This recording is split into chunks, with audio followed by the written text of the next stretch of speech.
Ayan guys, magluto tayo ng sini sinigang. Sinigang sa lemon yan guys. Ito yung natin, panabya. Yan sangkap. Tapos tayong radish.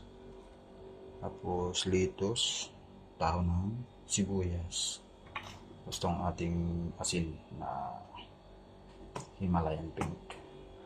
Ito yung lemon natin. Yung gagamitin natin. Pang, pampaasim sinigang natin. Tapos, ito yun. Yung ulo. Yung natin. Ulo. Ulo ng isda. Ayan. Yan lang yung kailangan natin para magluto tayo na. Ayan. Diba? Sinigang na isda lang, diba?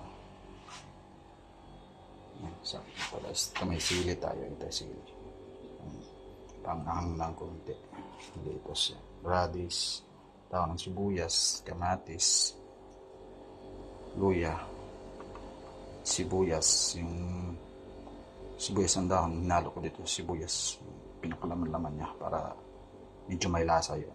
Yes, maraming salamat. Bye-bye.